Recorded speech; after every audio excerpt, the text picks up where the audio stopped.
Alcatraz. They tried to escape prison only to run toward a darkness darker than chains. In the history of American crime, there are places people mention with fear, like Devil's Avenue, like Sing Sing. But there is only one small island in the middle of San Francisco Bay, where every story bears the mark of death and darkness. Alcatraz, people call it the Rock. Not sandstone or pebblestone, but a type of rock made only to imprison and crush the human will. This is not just a prison, this is hell on earth, a metal cage that has swallowed many souls never to return. Legend among prisoners says that in Alcatraz, time does not flow but stagnates, so that every question of one's conscience echoes like a shattering sound in the night. And that every night on the island there are wandering souls, those who committed suicide, those who died in the whirlpool night, or the spirit of the Rock Island itself. But right in that suffocating hell, on a summer night in 1962, 3 souls stepped out of the prison. And they never returned. Chapter 1. The Sleepwalker in the Cold Rock. Frank Lee Morris was born to become a criminal legend, but he never let anyone truly understand him. Born in 1926 in Washington, D.C., he was abandoned as a child, growing up in foster homes, quietly among gloomy lawns and violence. Morris was unusually intelligent. His IQ was measured at 133, higher than most teachers. But intelligence to him was only a tool to survive in a society he never belonged to. At age 13, having run away from home, Frank became a nightmare for many states with a series of thefts, bank robberies, and prison terms. And then he came to Alcatraz. At night, Morris often thought of the sea, but not to swim. In his dreams, he walked under the sea, among cold sand, moving silently like a shadow. Hundreds of others walked around him. All had the same face. And in that dream, he always heard a voice. No one escapes, unless one walks in death. Under the pale fluorescent light in the cell, he began a plan. A ventilation hole had existed behind the sink, and that plaster wall could be scraped with a metal spoon and a prayer knife shard. He dug little by little, then molded a head to place on the bed. The hole gradually deepened. Outside, there were allies. On the prison roof, there were strange sounds no one heard. And in Morris's heart, there was something called the thirst for freedom. Not for a waiting place, but because he wanted to defy a game with death itself. Alcatraz had imprisoned many. But for Frank Morris, he wanted to imprison Alcatraz in human memory. Because he would be the first to walk out of there, and the last to live in legend. Chapter 2. The Nameless Ones. On Alcatraz Island, time does not flow like it does on the mainland. It lingers, thick like salt mist, clinging to the flesh. At night, the waves roar from San Francisco Bay like a vague call from another world. And it is here, within the cold concrete walls, that Clarence Anglin began to dream of escape. Not out of hope, but because of the decay of the soul. Clarence was no fool. He was the one who once laughed watching others fall into traps he set, once proud amidst the shadows of sin. But Alcatraz was different. Here, time did not kill people with knives or poison, but with the endless repetition of silence and control. In the gloomy hours of the night watch, Clarence often sat motionless beside the old gray blanket, staring blankly at the crack in the wall. Once he heard breathing, not from his brother John or Frank Morris, but something else. A low, labored breath in the dark, like the island itself was dying. He told no one, but after that day, he began digging with a crazed intensity.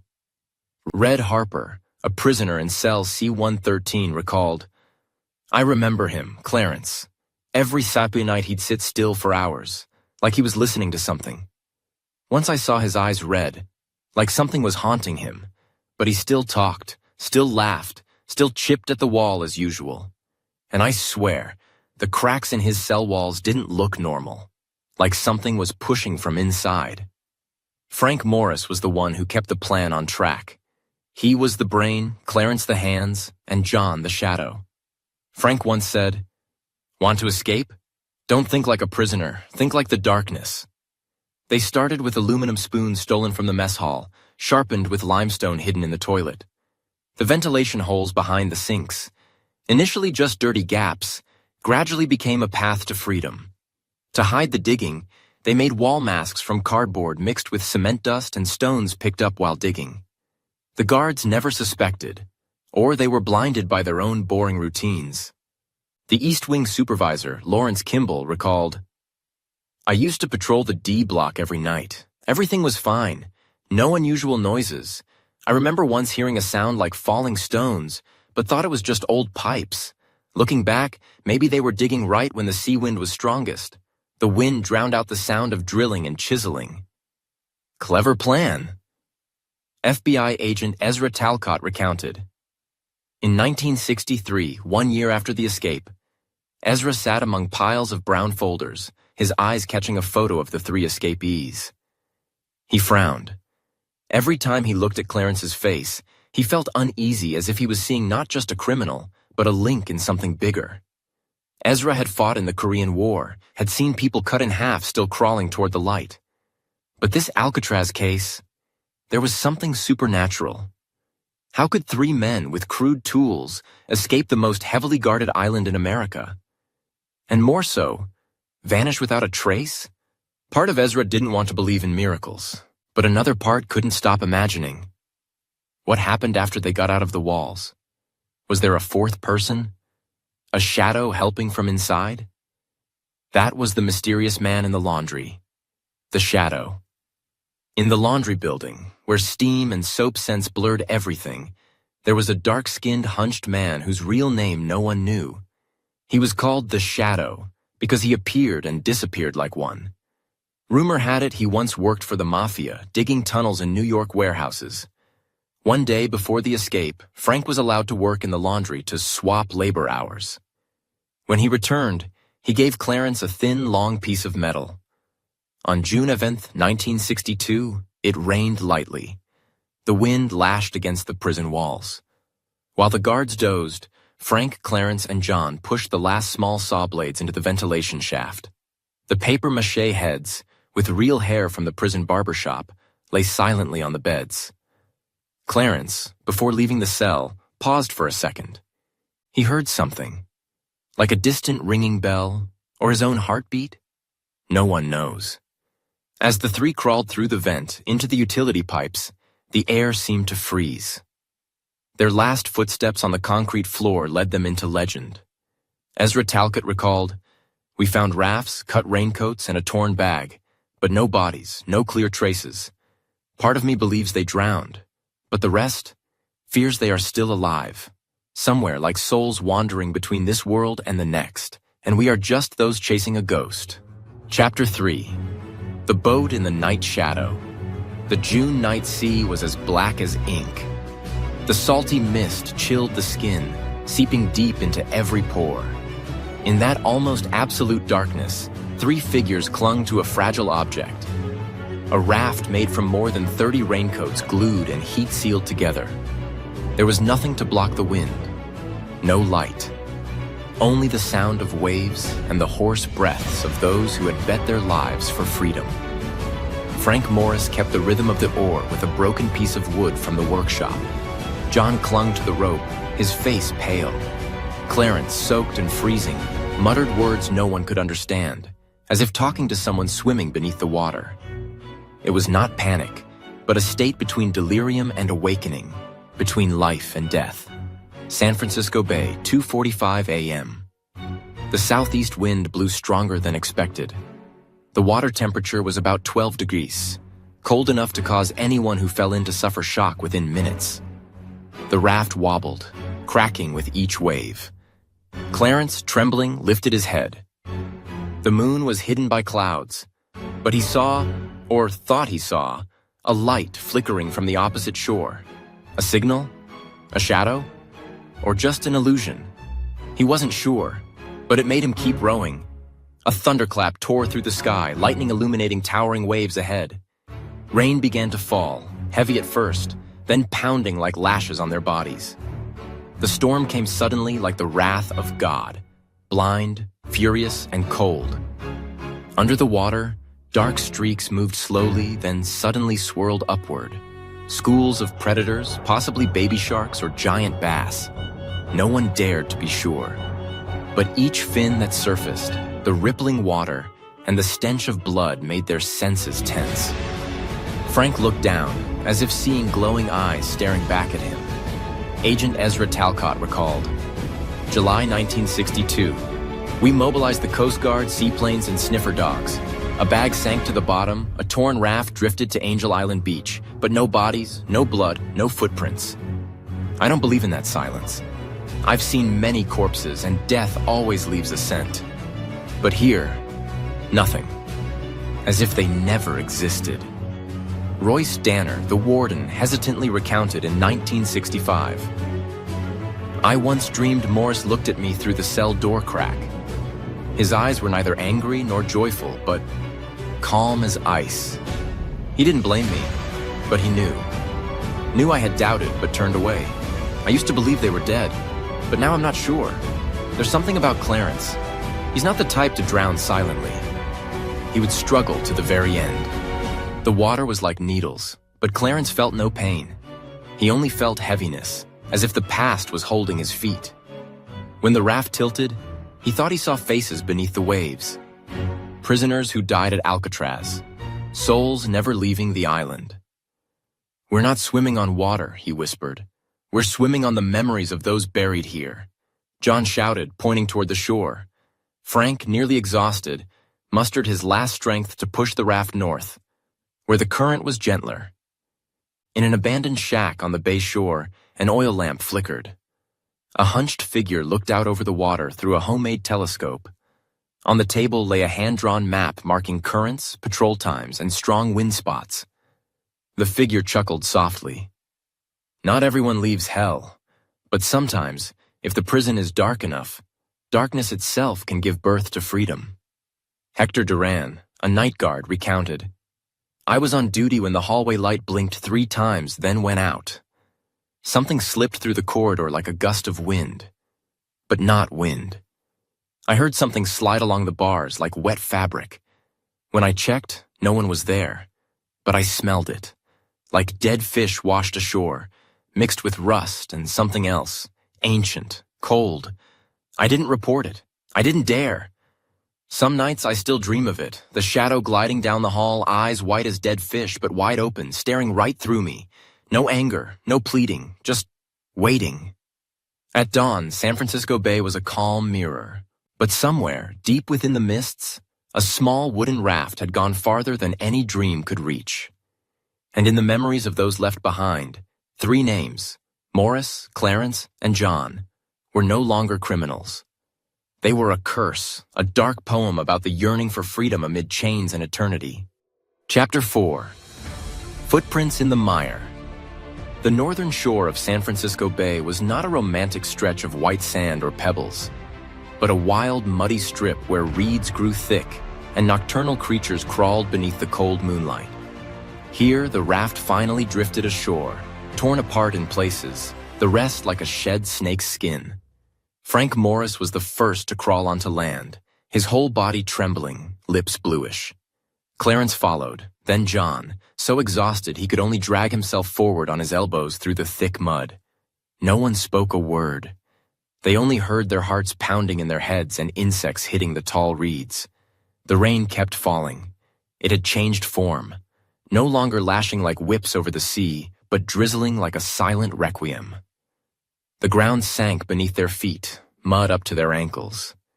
Every step was a struggle. But they kept moving forward, toward the faint glimmers on the horizon, hoping they were the lights of the free world.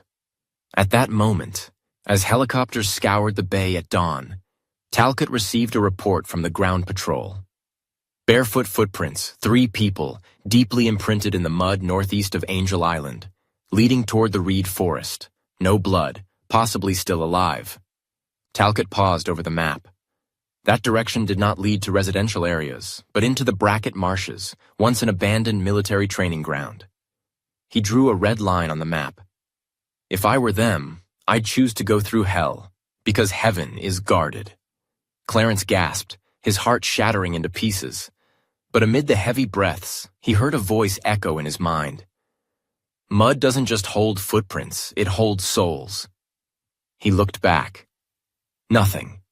Just a long trail of bare footprints dragging through the soft mud, then disappearing into the reeds. He recalled running through marshes near Georgia as a child. In the dark, he had heard the calls of nightbirds, but once, he heard a human voice. Someone crying, someone swallowed by the mud. "We won't escape," Clarence whispered. "We're just walking deeper into the beast's belly." From an abandoned watchtower in the marsh, Shadow adjusted his binoculars. He saw the slow movements of 3 figures. On his desk lay an old map marked with strange symbols, places with footprints, soft ground, and where people had died. He dipped his finger into a jar of red ink, drawing a symbol in the corner of the map. They have stepped into ground neither guards nor ghosts dare touch. That's their only chance left. Frank knew he had only hours before the pursuers caught up. He pulled John up, pushed Clarence forward. "Don't stop. Don't look back. The survivor is the one who never tires." They slipped through the reeds, waded through black water. At times, Frank thought he saw a shadow in the mist. But when he turned, it was only swaying grass.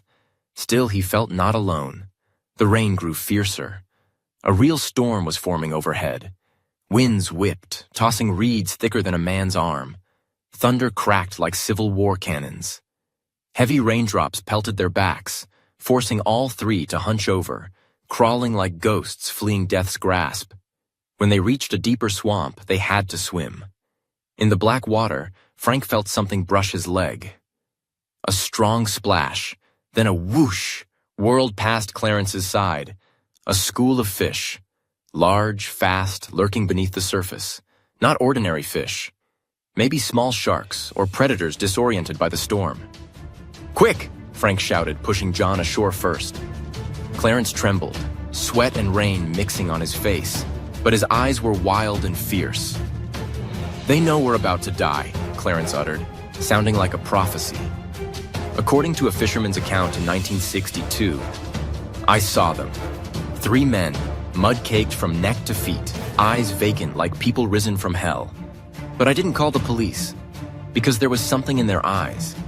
Not fear, but a cold clarity. As if they knew. I was the last to see them alive." Prisoner Charles McNeil recalled, when arrested, he was the last to speak with Frank Morris in the yard. When asked about the night of the escape, he only answered, "Frank once asked me, 'If you had 1 hour to live, what would you do?' I said, 'I'd look up at the sky and smile.' He didn't smile.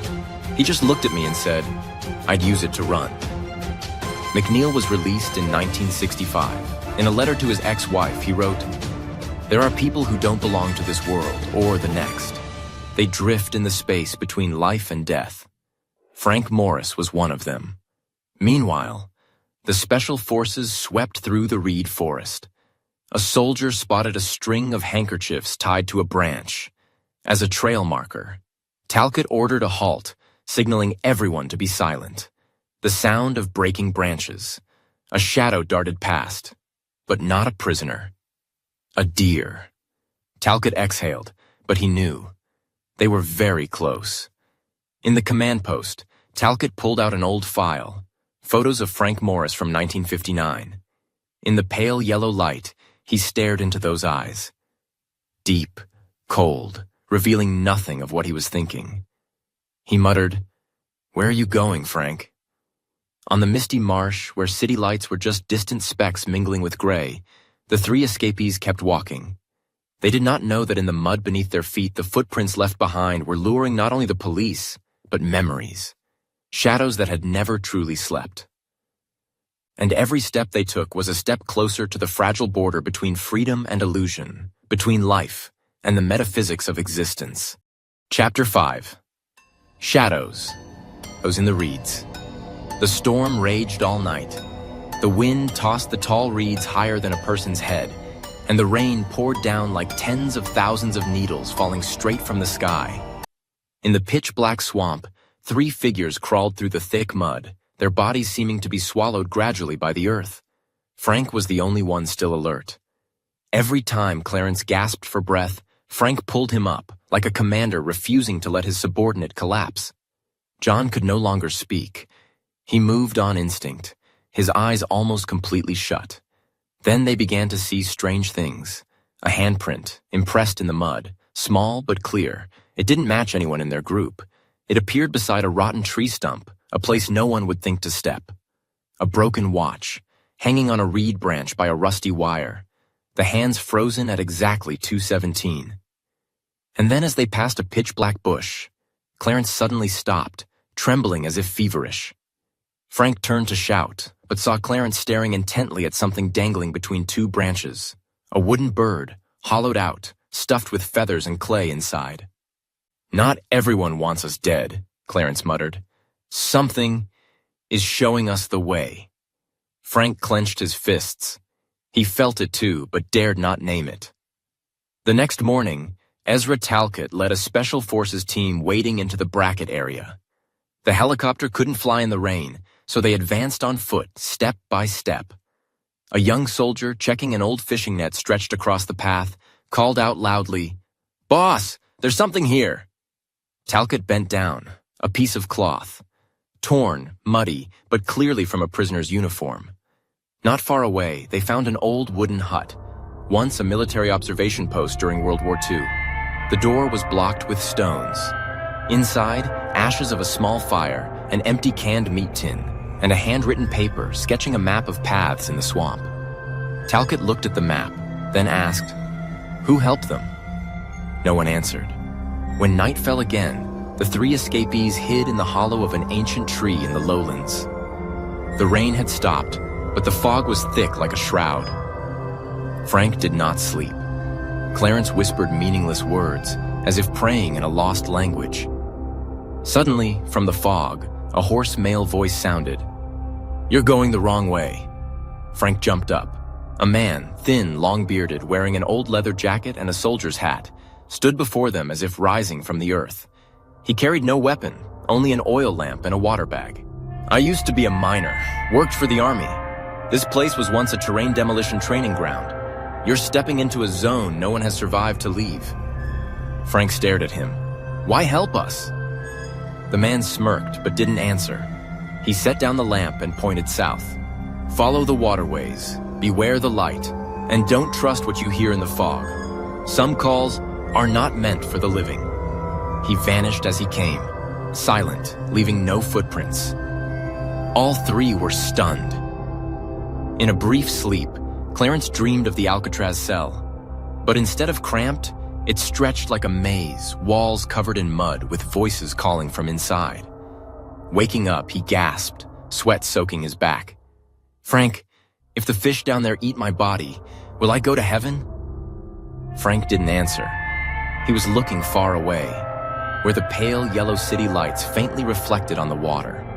Talcott returned to the command tent, holding the map found in the hut. He underlined a small note. "Southgate.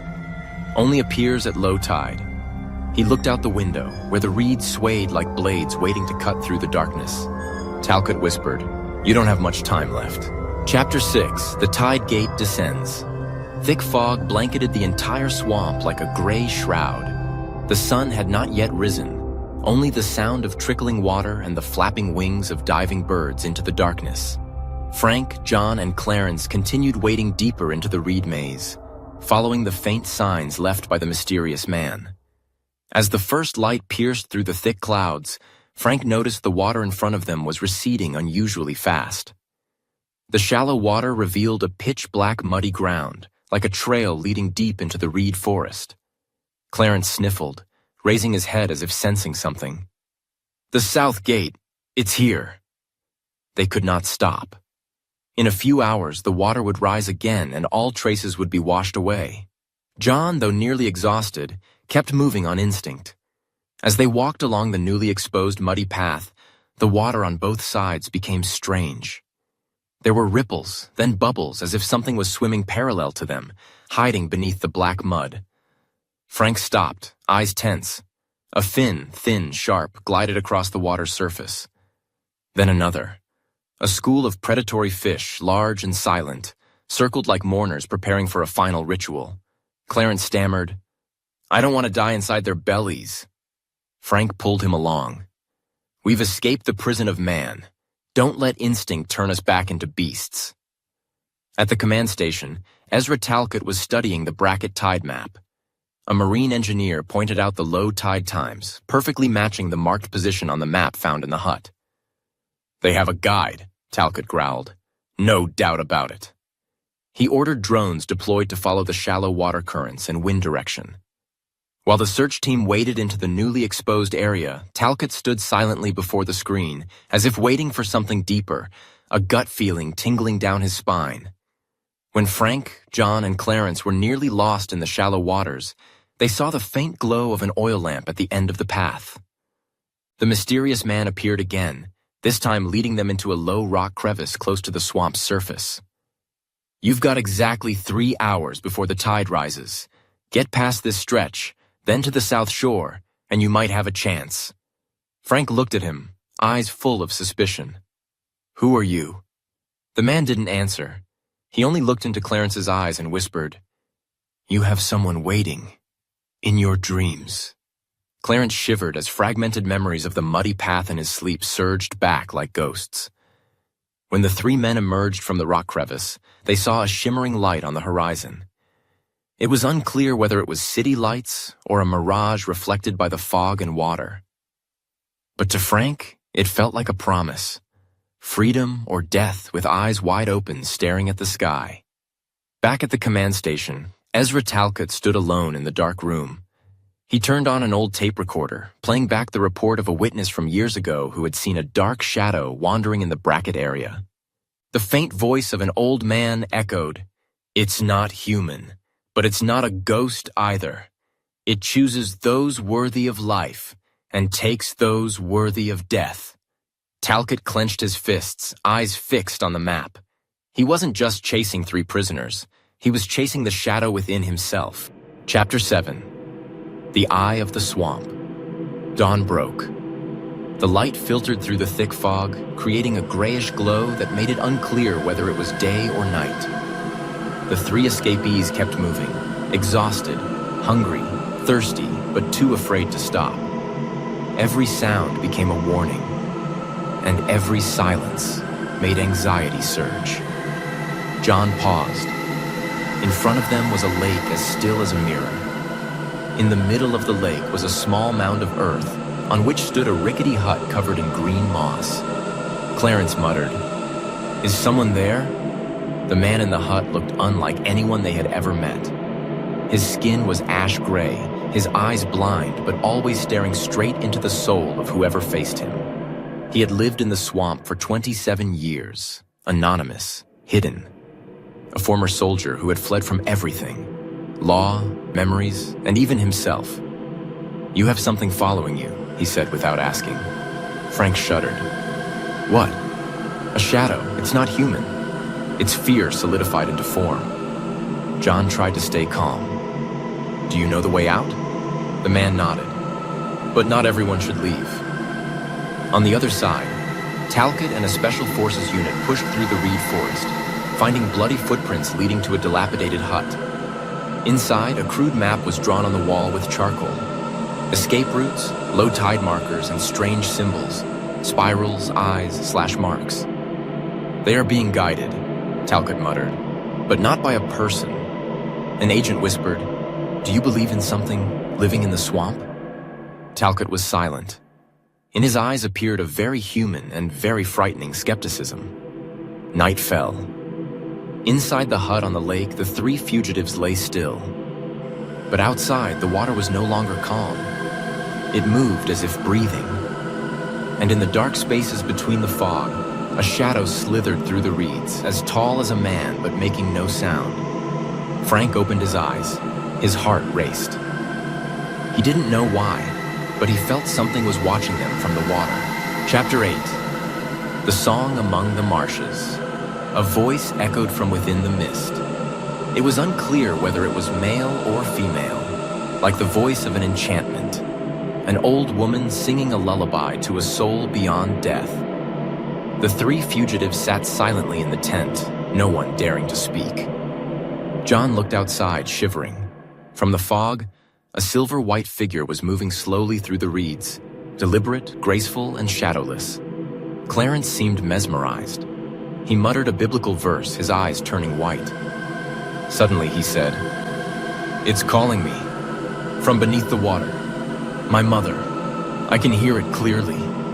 Frank grabbed Clarence and pulled him back, his hands trembling.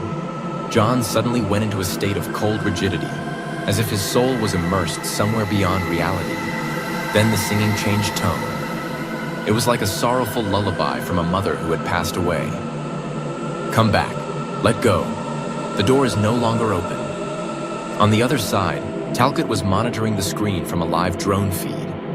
Suddenly, a white flash appeared on the camera, right in the middle of the swamp.